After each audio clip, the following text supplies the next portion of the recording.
Hello and welcome to RDT TV. My name is Dr. Stephen Cangiano. I am the president and co-founder of RDT.Media and Events with its online companions, relationship-development.com and humanity-upgrade.com. And I have the pleasure, I've gotten a chance to speak with this woman, interact with this woman. She is amazing. And what she's going to do is we have Kristen Rocco. I'm going to do a brief introduction for Kristen, and then what we're going to do is we're going to get right into it. Kristen Rocco is the founder of Love Storyteller of Love Notery, a company dedicated to helping couples realize the strength and beauty of their love stories and the importance of building upon that foundation every single day. She serves engaged and newlywed couples worldwide with her love story writing, wedding vows coaching, and marriage mindset masterclass.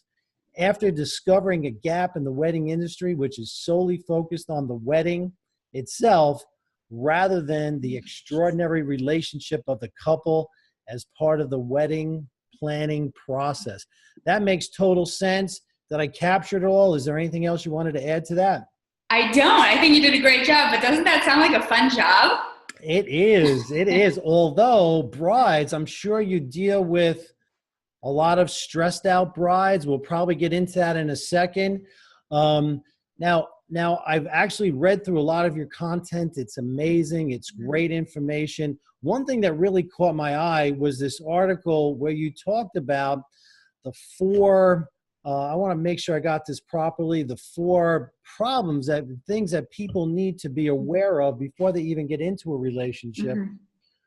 They're focused on the happiness, the excitement, and the joy of a wedding. What is Dr. Gottman taught you about helping these people through the process? Yeah, you're so right. I mean, everybody, when they're going to get married, they're super excited. This is such a highlight of their life. And they're so focused on wedding planning, but what people need to really focus on is planning and investing in their marriage and how do you actually make a marriage work. So I've been working with hundreds of couples around the world, and I got really interested in that question because I was seeing people at the beginning of their journeys, right? And so I wanted to know, there's a real reality around the fact that divorce happens about 50% of the time. So what is it that people can start planning in their marriage, and how can they work on their marriage so that they can have a happy, long-term, and successful marriage? So that's how I kind of got my way to Dr. John Gottman. He really is one of the foremost experts in marriage and, in marriage and counseling. And he's put out a whole body of research that supports which are these four toxic relationship behaviors, and they most reliably predict divorce 90% of the time. So I really felt like if people had a handle on these different behaviors and how to avoid them, then they really would be set up better for success. Interesting. So I'm trying to picture this. I'd like to talk about the four. Yeah. How do you introduce this, especially with all the excitement and probably a lot of stress? Is that accurate? Stress? Sure. Yeah. How do you introduce it? And then let's get into what they are. Yeah, well, it really is talking about it from a perspective of you're investing so much in planning your wedding, but you really need to focus on planning your marriage. And so there's a lot to consider when you do that. But I think this is the entry point, and really making them understand that these behaviors can, and to be honest with you, Stephen, they're natural behaviors. Like, we all do these. So, but just strengthening your awareness around them is really going to help you get to where you want to be in your relationship. And, I always say it's about becoming a team. If you do these four behaviors, you cannot become a team. Gotcha. So let's talk about them in detail. Yeah. So the first one is criticism. How does that usually show up in a relationship? Yes. So criticism is the first behavior, and I think we all understand what criticism is because we all hate being criticized, but it really is a disapproval of somebody based on their perceived faults or mistakes. And how it affects a relationship is when you attack your partner's personality or their character versus just a situation. which would be like a complaint. And everybody can have complaints. I mean, we've all felt that way about something that didn't rub us the right way. But it's when you're like going for the jugular and you really, take it to the next level in terms of their personality. That's when it becomes criticism. And that's really harmful, especially when it happens over time. So here's an example. You spend all of our money, so now we can't take a vacation. So maybe somebody went shopping and they spent $400 on clothes and they were trying to save for their vacation budget. And then the partner who sees this just throws their hands up. You spent all of our money and now we can't take a vacation. That's blaming the other person, and it really comes off as offensive, right? I mean, that's like, oh my gosh, like they're really attacking the person. They're not really just addressing the one situation. It really is just, you're always spending all of our money. So when you get situations like that over and over and over again, that drives a nail into the relationship. And so it just makes the other person feel like they're being blamed, and then they take that very offensively. So we're going to talk about defensiveness later, but that causes defensive behavior. In some ways that you can really see this happening is when you use words like never and you never, you always, and always that you at the beginning of a sentence. That's really what you can hone into, really, to tell that's criticism. Right. So it's almost like, I think in your article was very nuanced and very good. What I took from it was, it's almost like you should really go after the behavior, not the person. Yes, exactly. Okay, good. Yeah, exactly. Good. I was just going to say, the outcome of criticism, the person who's being criticized, is that they just become emotionally distant. I mean, nobody's going to want to get closer to the person who's continually making them feel like they have to be on the defense or protect themselves, right? So it just doesn't create that space for vulnerability. Yeah, that safe space. All right, good. So then step number 2 is defensiveness. Tell how that plays into the process. Yeah, so you would think, if you're being criticized, it's a natural reaction to want to defend yourself, of course. And you would think, what's wrong with that? Well, there is something wrong with it because you're not accepting responsibility for your end of the bargain. So obviously something that you did initiated a conversation and initiated some sort of cause for a conversation. And so rather than taking responsibility for their behavior or for their misstep, then the argument ends up escalating. And so instead of just cutting the argument off completely and, maybe say, oh, I'm really sorry that happened, or in the case of the clothes, I really didn't think about it in terms of our vacation. I'm really sorry about that. Like, let's go ahead and set up a time to talk about what our vacation goals are. See, that's a way to just cut it off. But when the defensive person comes to the table, they might just say, well, you spent all your money on the pair of shoes you bought last month. And now you're not really addressing the situation that caused the conflict in the first place. It's really escalating into a bigger problem. So that's basically the problem with defensiveness. Wow. Yeah. So you can see how those two come together. If you can practice that, it can really de-escalate a lot of, situation can get out of control. Exactly. I guess the next step is it kind of degrades into contempt if you let things escalate. Why don't you get into that a little bit? Yes, and Dr. Gottman says that contempt is the kiss of death of any relationship. And he says that because it's a superiority complex. This is when one partner in the relationship feels like they're better than the other person, right? Or they're above the other person. And it's beyond, it's just demeaning at the highest level because it's so disrespectful. And this sort of manifests by like name calling, insults, like somebody is insulting you constantly, and even this like idea or concept of hostile humor, which you might think like somebody might say to you, you couldn't find the directions to anywhere without your GPS, so it's kind of, or you wouldn't remember your name if it wasn't, on your sticker or something.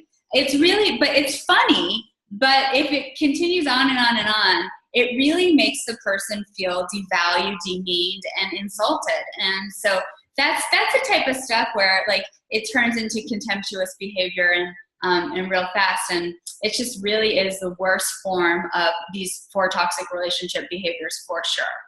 Yeah, it never feels good even when it's kidding around.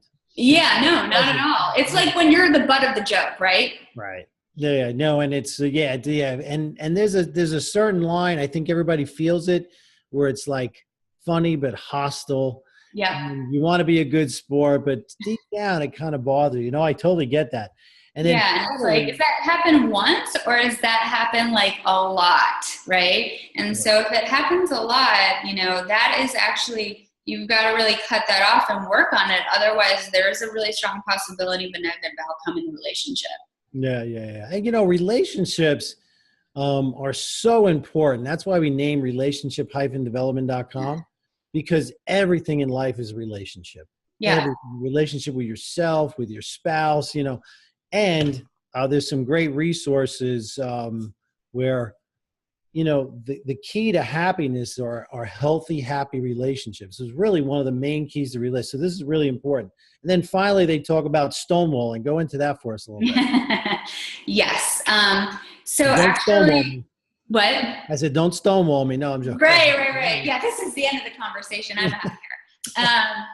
Stonewalling is just that. It's when you delay or block by refusing to answer any questions or giving evasive replies. And I think this is so interesting because it mostly happens in situations of perpetual conflict. And perpetual conflict actually is like 69% of conflict within a relationship.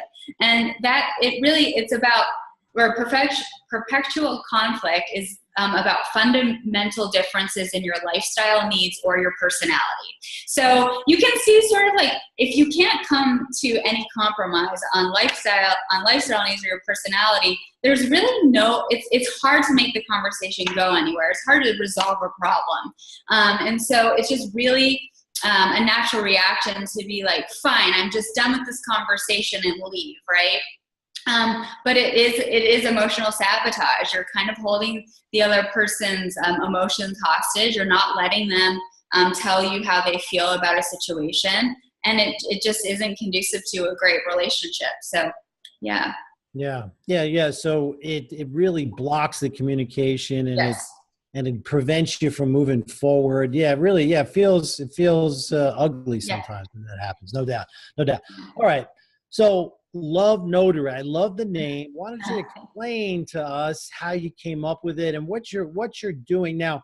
Obviously, we started with this. This is a great thing because I guarantee you there's probably not a person that's doing what you're doing that's willing to help people in this way. I mean, I've never heard of it, so that's really amazing. Tell me how you got the idea of Love Notery, and what is like how are you helping people? Yeah.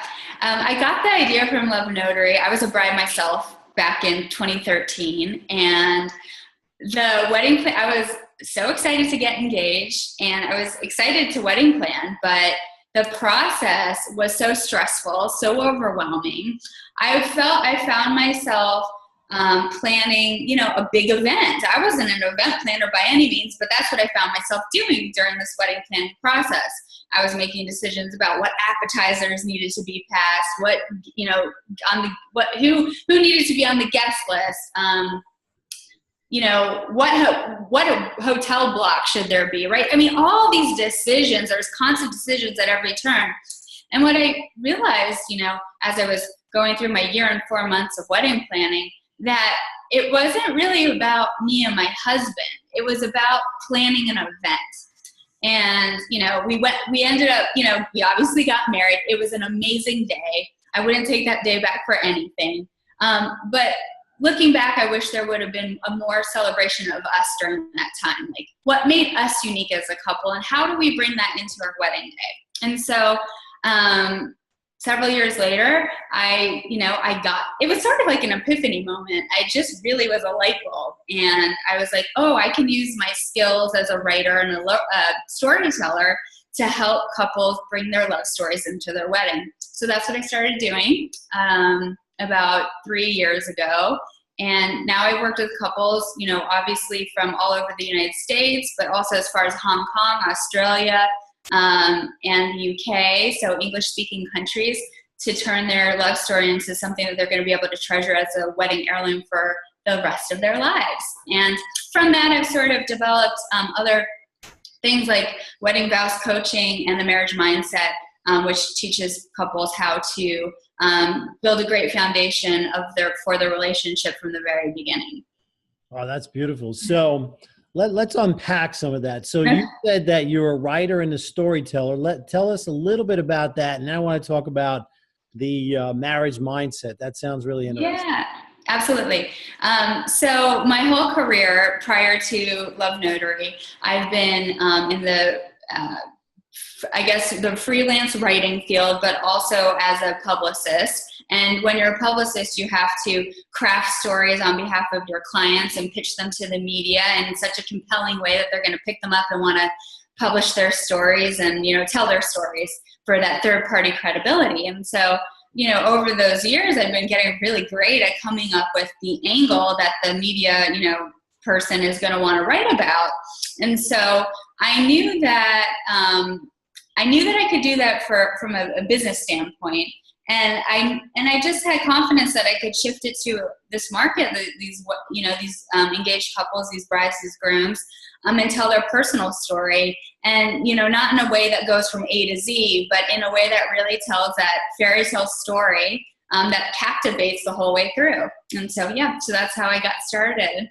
No, see, now I know why your articles are so well written. Okay. So before we get to marriage mindset, one other thing that came to mind was it sounded like you were excited about getting married, had a beautiful day, but all the event and wedding planning actually, instead of adding to it actually was a stressor. Is that accurate, or am I overstating that? No, I think it's completely accurate. And I see this all the time with the couples I work with, right? Like there is so much to consider with wedding planning that I don't think, you don't know what you don't know. I love that phrase. And before you get into wedding planning, you have no idea what to expect. You just see this wedding taking place a year down the road. But, there's family dynamics that come into play. There's budget that needs to be talked about front and center.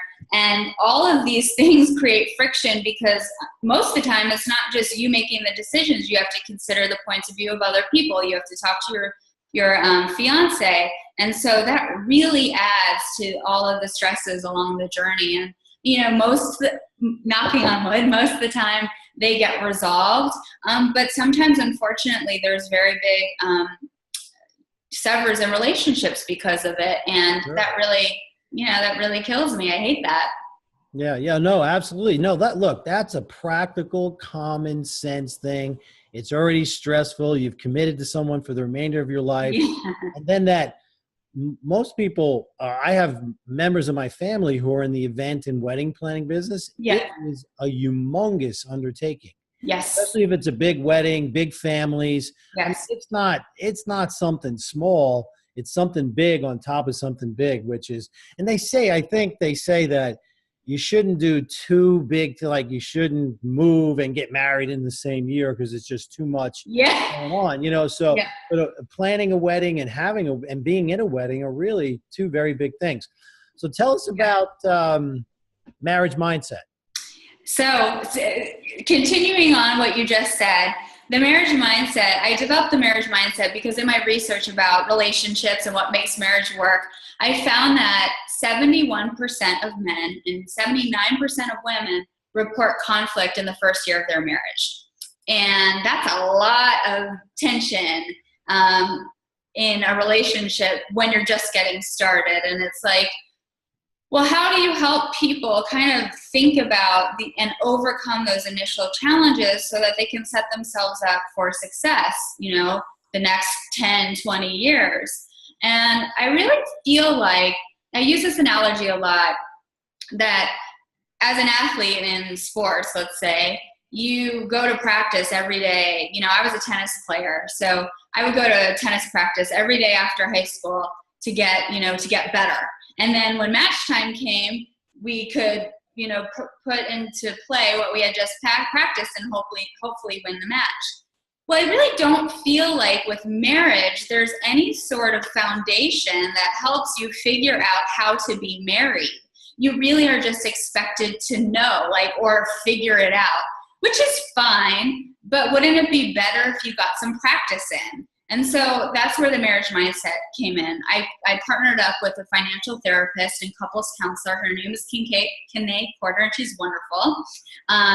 And she really brings that technical piece to the puzzle. And we talk all about how to build your relationship, how to build a partnership in life, love, and money. And so we really, we teach couples the tools, tips, and strategies to do that. And then after, it's a video training. And then after the video training, we give them a workbook that really helps them come together as a couple and think about the answers to these questions, which they probably haven't thought about in a long time. And that creates a basis for conversation that we hope will help them continue to practice being good at marriage. Oh, that's wonderful. Yeah, that is, because I don't think there's a rule book for relationships. There's no relationship school growing up. You have a school for accounting and medicine and finance and engineering. Yeah. There's no relationship school, yet everybody's in a relationship. Yeah. Everybody's in finance or engineering or accounting. And why don't they have a relationship school? It's really, that's really a phenomenal idea. You should probably make it bigger, because it's something that's really, really needed. Well, I was going to say what's interesting or what's not helpful is that there's still a stigma around therapy.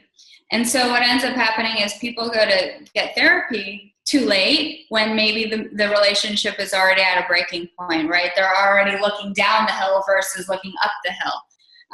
And so I wanted to do something that was proactive. And really help these couples from the outset and make it learn like a fun, I try to make it like a date night, like come together and practice the marriage mindset with a glass of wine in hand and, cuddle up on the couch, make this a date night, make this fun. Cause that's what it's really meant to be. It's supposed to be meant to be about the couple. Wow, that's beautiful. That is absolutely a phenomenal idea. And now I think with more and more people are being proactive rather than allowing the relationship to get in crisis. But I guarantee you the vast majority are still letting it get into crisis, and then trying to repair, which is a lot more difficult. As you say, I like that analogy of looking down the hill rather than up the hill. Yeah. All right. Well, is there, this has been wonderful. Did we leave anything out? Anything else you want to discuss? We want to make sure that people know how to get in touch with you, of course. Yeah. Any other critical points, any other insights that you want to share with us? Yeah. The only other thing, I think this has been fantastic. So thank you again for having me. The only other thing to mention really is I try to urge couples to think about their relationship not as like daily tasks and what are just the to-do list, but that every day is a new chapter in your love story, and to think about your relationship as a love story. We see these famous love stories, Romeo and Juliet, The Notebook, right? And they seem so they are fairy tales, but we all have our own fairy tale as well. And it's really just about crafting that and being intentional around it.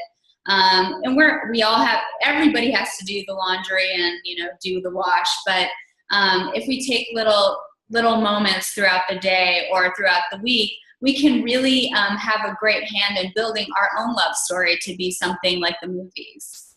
Yeah, that's beautiful. Very nice. Very nice. So we're going to put it up on the screen, but how do we get in touch with you? How do people get in touch with you? So thank you. I'm at lovenotery.com. It's LOVENOTERY.com. And they can email me at Kristen@lovenotery.com as well. But I'm on all the social media channels too. You can find me. Very good. Yeah, and you're actually on our website. You can go to the author page.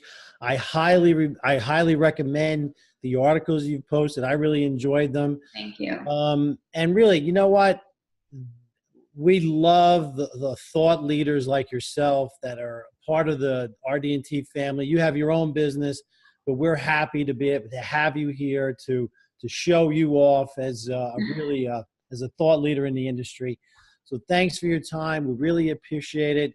Thank you, everybody, for joining us at RDT TV. Have a great night.